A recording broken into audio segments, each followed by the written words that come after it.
అందరికీ నమస్కారం. Welcome to our channel. నిన్న మనం ఒక వీడియో చేసి చూపించామండి. తెలుగుదేశం అధికార ప్రతినిధి మేడా విజయశేఖర్ రెడ్డి అనే వ్యక్తి వైఎస్ఆర్ కాంగ్రెస్ పార్టీ అధికార ప్రతినిధి శేఖర్ రెడ్డిని లకారాలతో లైవ్లో ఎలా తిట్టాడో మనం చూపించాం. బండ బూతులు తిడుతున్నాడు. దాన్ని వాళ్ళు లైట్ తీసుకోవాలంట, ఏమనకూడదంట. తెలుగుదేశం వాళ్ళని మనం ఒక్క మాట కూడా మాట్లాడకూడదంట. ఈరోజు ఇతని పేరులో బీటెక్ ఉంటుందండి. ఇతని వృత్తి నేను చెప్పడం కాదండి, ఇక్కడ మా ఊర్లలో ఎవరిని అడిగినా చెప్తారు. ఏం చేస్తాడు అంటే ఇతను ఇంతకుముందు పేకాట శిబిరాలని నడిపేవాడు. 2014లోనో 13లోనో అరెస్ట్ కూడా అయ్యాడు. పేకాట శిబిరాలని హైదరాబాద్లో నడుపుతూ అరెస్ట్ అయ్యాడు. ఇది నేను చెప్పే మాట కాదండి, మీరు గూగుల్ చేస్తే మీకు తెలుస్తుంది. పేరు బీటెక్ రవి, కానీ వృత్తి ఇప్పుడు చేస్తున్నాడో లేదో నాకు తెలియదు. ఇప్పుడు వేరే కథ ఉంది, దాని గురించి కూడా కొద్దిసేపట్లో మాట్లాడతాను. కానీ పేకాట శిబిరాలని నడిపేవాడు. ఇప్పుడు మనం చేసే పనిని మనం గొప్పగా చెప్పుకోనండి. సరే, అది ఆయన గొప్పగా చెప్పుకుంటాడో లేదో మనకు తెలియదు, కానీ ఆయన చేసిన పని అది. ఎవరిని అడిగినా చెప్తారు, మా ఊర్ల సైడు ఎవరిని అడిగినా చెప్తారు. పేకాట శిబిరాలని నడిపేవాడు. ఈరోజు స్కూల్ పిల్లలు లేకపోతే కాలేజీ పిల్లలు డిఎస్సి ధర్నా జరుగుతుంటే అక్కడికి వెళ్ళారని చెప్పేసి ఆ యాజమాన్యం పైన ఎలా నోరు పారేసుకుంటున్నాడో ఒక్కసారి వినండి.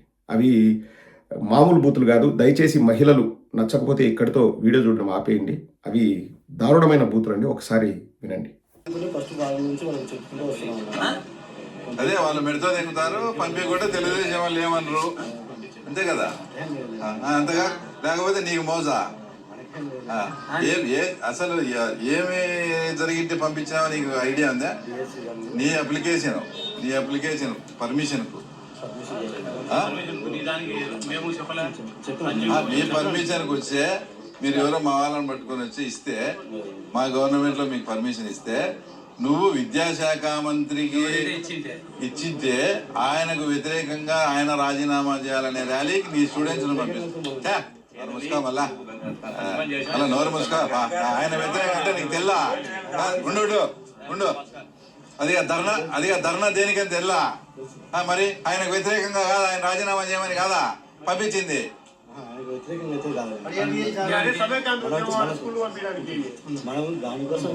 మరి నువ్వు పంపించావా లేదా? ఆ ధర్నా ఉద్దేశం ఏంటి?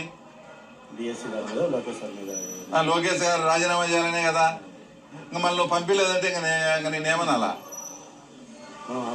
డబ్బులు తీసుకొని నేను ఇప్పుడు గ్రూప్ చెప్తాను. మీ పిల్లలు డబ్బులు ఇచ్చాను. స్కూల్ పీపుల్ గా ఉండే వాళ్ళకు 10,000 20,000 డబ్బులు ఇచ్చి బంధువు మా వాళ్ళందరికీ బంధువు, నువ్వు మా వాళ్ళందరికీ బంధువు, అందరికీ తెలుసు అని నువ్వు ఇట్లా చేసేది మాకు. అరే ఆన్సర్ చెప్పాయా? ఎందుకు పంపించారు? బెదిరింపులు అంటే నేను భయపెట్టారా? ఫోన్లు చేశారు, 3 రోజుల నుంచి ఫోన్లు చేస్తూనే ఉంటారు. కార్యకాలకు వచ్చారు అంటే నిన్ను భయపెట్టారు, ప్రెజర్ చేసింటేనే నువ్వు పంపించాను. మళ్ళీ కంప్లైంట్ చేయొచ్చు కదా. దేనికి పంపించాను నీకు అర్థమైందా? మైండ్ ఎవరు భయపెట్టారో, నేను ఎవరు కంప్లైంట్ ఇచ్చారో వాళ్ళ మీద నువ్వు కంప్లైంట్ ఇవ్వగటి. మీ స్టాఫ్ ఎంతమంది ఉన్నారు? 13 మెంబర్స్ డిఎస్సికి అనుకూలంగా ర్యాలీ పెట్టాలా. ఈ 2 కండిషన్లు అయితే మేము ఏదైనా సమాధానం చెప్పుకుంటాం. లేదంటే మీ మీద ఖచ్చితంగా రేపు నుంచి వచ్చి ఇక్కడ ధర్నా జరుగుతుంది. అంత భయం లేకంటే పోలీసు అమ్మా ఓపెన్ గా నేను చెప్తా చూడు. తెలుగుదేశం వాళ్ళతో ఇబ్బంది లేదు, అనాగొడకలతో ఇబ్బంది. ఎందుకైనా మేము అని భయపడే మీరు చేశారు. ఇది ఒప్పుకో, వాస్తవం ఒప్పుకో. తెలుగుదేశం వాళ్ళని చేతగానే వాళ్ళము వైఎస్ఆర్ పార్టీ వాళ్ళు పెద్ద పొడిగి నా కొడుకులా. ఒక పక్క తెలుగుదేశం వాళ్ళతో సమస్య ఉండదని చెబుతూనే ఇంకో పక్క రేపొద్దున నువ్వు మీ 13 మంది స్టాఫ్ డిఎస్సికి అనుకూలంగా ధర్నా చేయాలంట. అనుకూలంగా చేస్తే కానీ ధర్నా ఎట్లయితుంది? అనుకూలంగా చేస్తే అది ధర్నా ఎట్లయితుంది? ఏదైనా వ్యతిరేకంగా చేస్తే అది ధర్నా అవుతుంది, కానీ అనుకూలంగా చేస్తే అది పొగడ్డం అవుతుంది, కానీ ధర్నా ఎట్లయితుంది? సరేలే, బీటెక్ చదువుకున్నాడు కదా, ఆయనకే తెలుసు. ఈ వీడియో మీరు చూశారు కదండి. ఎవరిని బెదిరిస్తున్నారు?